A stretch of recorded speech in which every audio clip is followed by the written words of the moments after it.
बिस्मिल्लाहिर्रहमानिर्रहीम। मोहतरम नाजरीन, अस्सलाम वालेकुम। 10 मुहर्रम के दिन जब इमाम हुसैन अलैहिस्सलाम ने अल्लाह के दीन पे अपनी औलाद, असहाब और अजीज व अकारिब को कुर्बान कर दिया तो आखिरी हुज्जत तमाम करने के लिए मैदान करबला में आते हैं और फौज यजीद के सामने हुज्जत तमाम करते हैं। आप फरमाते हैं, मैं तुम्हारे रसूल का नवासा हूं, क्यों मेरा रास्ता रोका है? क्यों मेरे बच्चों का पानी बंद किया है? क्यों हम आले मोहम्मद को रुला रहे हो? ऐ लोगों, इस हजारों की फौज में है कोई मेरे नाना से मोहब्बत करने वाला जो मुझ हुसैन की मदद करे, रसूल अल्लाह की बेटियों के पर्दे की हिफाजत करे। तारीख ने लिखा कि इधर खेमों से रोने की आवाजें बुलंद हो गई। ये वीडियो अगर आप तक पहुंची है और दुनिया के जिस कोने से भी आप इस वीडियो को देख रहे हैं, यकीन मानिए ये इस बात की अलामत है कि आपके दिल में खौफ इलाही और दीन से मोहब्बत दोनों मौजूद है। चलिए वीडियो को शुरू करते हैं। इमाम हुसैन अलैहिस्सलाम खेमों की तरफ आते हैं और फरमाते हैं कि अभी मैं जिंदा हूँ, बीबियों से कहो कि रोने की आवाज को बुलंद ना करे।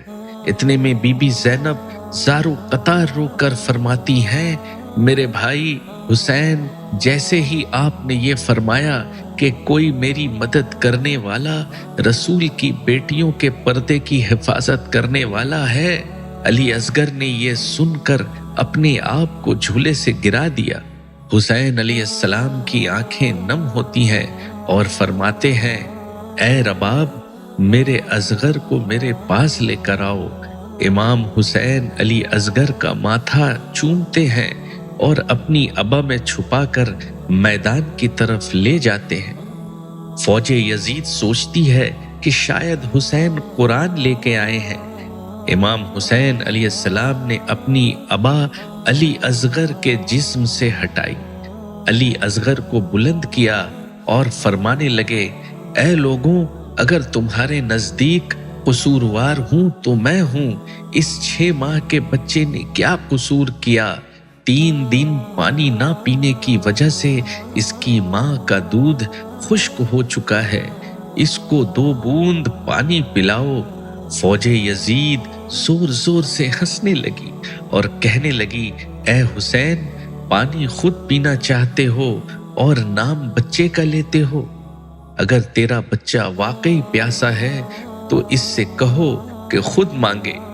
इमाम हुसैन ने अली असगर को देखा और आंखों आंखों में फरमाया, ऐ असगर, आज अपने नाना की उम्मत से पानी मांग।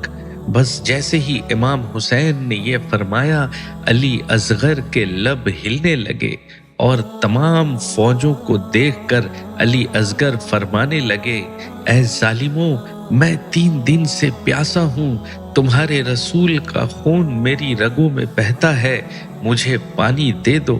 बस जैसे ही अली असगर ने पानी मांगा, यजीद की फौज में गिरिया बरपा हो गया। कोई मुंह छुपा के रोने लगा तो कोई ये मंजर देख ना पाया। एक ने हुरमला से कहा, फौरन इस बच्चे को चुप कराओ वरना फौज में बगावत हो जाएगी। हुरमला तीर निकालता है, तीर कमान में डालता है मगर उससे तीर नहीं चलता।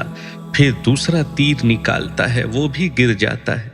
जब तीसरा तीर भी नहीं चला और गिर गया तो एक ने कहा, हुरमला, तू तो बड़ा बेरहम इंसान है, एक बच्चा तुमसे नहीं मारा जाता?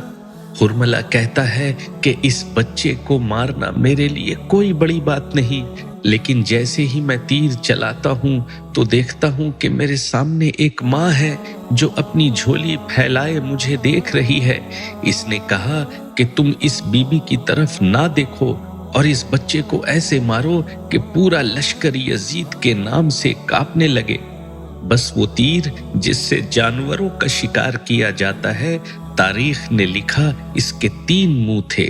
तीर कमान में डाला और अली असगर का निशाना लिया और जैसे ही तीर चलाया, तीर बड़ा था और अली असगर का गला छोटा था। तीर के एक नोक अली असगर के कान में लगी, एक नोक بازو اور سینے پہ، تیسری نوک آپ کے کمر میں لگی۔ تیر وزنی تھا کہ علی اصغر کو چیرنے کے بعد امام حسین کے بازو میں جا لگا۔ جیسے ہی تیر لگا علی اصغر مسکرانے لگے۔ آپ حسین علیہ السلام نے اپنے بچے کو دیکھا۔ آپ کے جسم سے کچھ ماں کا دودھ نکلا اور کچھ خون نکلا۔ امام حسین نے چاہا کہ وہ خون آسمان کی طرف پھینکے، پر آسمان رو کے کہنے لگا، اے حسین، اس خون ناحق کو میری طرف نہ پھینکنا، ورنہ پانی کی ایک بوند بھی قیامت تک نہ برساؤں گا۔ حسین نے سوچا کہ اس کو زمین کے حوالے کرے۔ زمین تڑپ کے کہنے لگی، اے حسین، اگر اس خون کا ایک قطرہ بھی مجھ پر گرا تو میں قیامت تک اناج نہیں پیدا کروں گی۔ امام حسین علیہ السلام نے علی اصغر کے خون کو اپنی داڑھی مبارک پر ملا اور اللہ تعالی سے مخاطب ہو کر فرمانے لگے، اے اللہ، گواہ رہنا، میں نے تیرے اسلام کے لیے اصغر کو کس طرح سے قربان کیا۔ امام حسین نے علی اصغر کو آبا میں چھپایا اور خیمے میں لے کر آئے۔ جیسے ہی بی بی رباب کے سامنے امام حسین نے ابا کو ہٹایا، تاریخ نے لکھا ہے کہ بی بی رباب کے چہرے کا رنگ زرد ہو گیا اور فرمانے لگی، اے میرے آقا، کیا میرے بچے کے قاتلوں کی کوئی اولاد نہیں ہے؟ امام حسین علیہ السلام نے بی بی رباب کو سنبھالا اور فرمایا، ان قریب سب کی لاشوں کے ساتھ بے حرمتی کی جائے گی۔ اے رباب، آؤ اصغر کی قبر بنا لیتے ہیں۔ امام حسین علیہ السلام خیموں کے پیچھے ذوالفقار سے علی اصغر کی قبر کھودتے ہیں۔ بی بی رباب اور امام حسین علی اصغر کو تدفین کرتے ہیں۔ اس کے بعد امام حسین علیہ السلام کی شہادت کے بعد خیمے جلے۔ بس امام حسین علیہ السلام کی شہادت کے بعد خیمے جلے، تمام شہیدوں کے سر کاٹے گئے۔ سب بیویوں کو قید کر کے شام کی طرف لے کر جا ہی رہے تھے کہ اتنے میں کسی نے کہا کہ ایک سر کم ہے۔ پوچھا جاتا ہے کس کا سر؟ فوج میں سے کوئی کہتا ہے کہ اس بچے کا سر کم ہے جسے حسین پانی پلانے کے لیے میدان میں لائے تھے اور ہم نے تیر مار کر اسے قتل کیا تھا۔ شمر کہتا ہے، ہاں ڈھونڈو، یہی کہیں حسین نے تدفین کیا ہوگا۔ تمام گھڑ سوار ہاتھوں میں نیزہ لیے زمین کربلا میں مارتے رہے تاکہ علی اصغر کا جسم ڈھونڈ لے۔ جیسے ہی ایک نیزہ زمین پر لگا اور جب وہ باہر آیا تو اس نیزے کے ساتھ علی اصغر کا جسم بھی باہر آیا۔ یہ دیکھ کر فوج یزید زور زور سے ہنسنے لگی اور کہنے لگی، اس کا بھی سر کاٹو اور جسم کو یہیں پھینک دو۔ علی اصغر کے سر کو کاٹ کر نوک پر بلند کیا گیا اور جسم مبارک کو زمین کربلا میں پھینک دیا گیا۔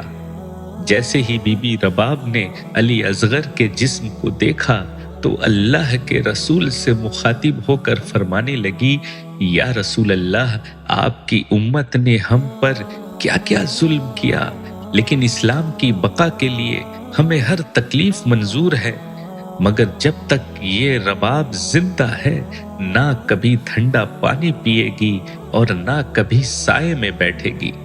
سلام ہو علی اصغر پر، سلام ہو بی بی رباب پر، سلام ہو آل محمد پر، جنہوں نے ہر تکلیف سہ کر اسلام کو بچایا۔ اللہ پاک ہمیں اور آپ کو کہنے سننے سے زیادہ عمل کی توفیق عطا فرمائے۔